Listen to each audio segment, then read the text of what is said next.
9 ദിവസങ്ങളിലായി കുലുക്കല്ലൂർ ചുണ്ടമ്പറ്റ കൊടിക്കുന്ന് ഭഗവതി ക്ഷേത്രത്തിൽ നടത്തിവരുന്ന അഷ്ടബന്ധ നവീകരണ കലശം ചൊവ്വാഴ്ച സമാപിക്കും. തിങ്കളാഴ്ച രാവിലെ മുതൽ വിശേഷാൽ പൂജകൾ നടന്നു.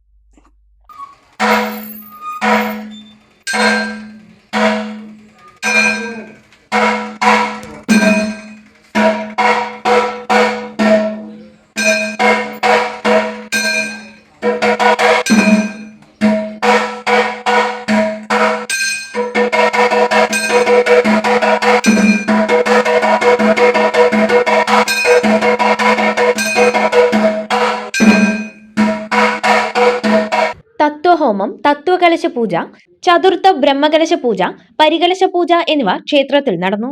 വൈകുന്നേരം വടക്കേ തത്തനംപുള്ളി ശിവശക്തി മാതൃസമിതി അംഗങ്ങൾ അവതരിപ്പിച്ച തിരുവാതിരക്കളി, കൈകൊട്ടിക്കളി എന്നിവയും ഉണ്ടായി. സമാപന ദിവസമായ ചൊവ്വാഴ്ച രാവിലെ വിശേഷാൽ പൂജകൾക്ക് പുറമെ കണിദർശനം, എണ്ണകലശാഭിഷേകം, തത്വകലശമാടൽ, പരികലശാഭിഷേകം, ചതുർത്ഥ ബ്രഹ്മകലശാഭിഷേകം, വസ്ത്രാവിപ്രോക്ഷണം, ശ്രീഭൂതബലി തുടങ്ങിയ ചടങ്ങുകളോടെ കലശ ചടങ്ങുകൾ സമാപിക്കും. 39 വർഷങ്ങൾക്ക് ശേഷമാണ് ക്ഷേത്ര ചൈതന്യ പുഷ്ടിക്കായി 22 മുതൽ നവീകരണ കലശം ആരംഭിച്ചത്.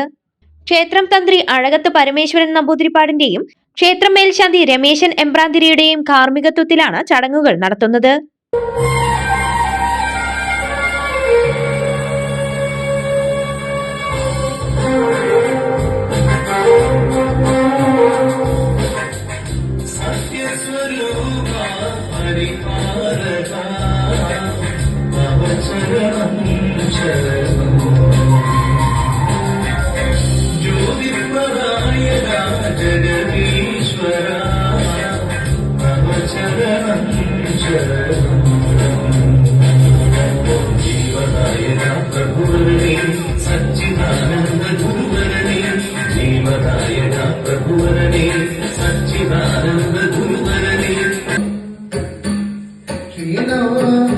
Sacchidananda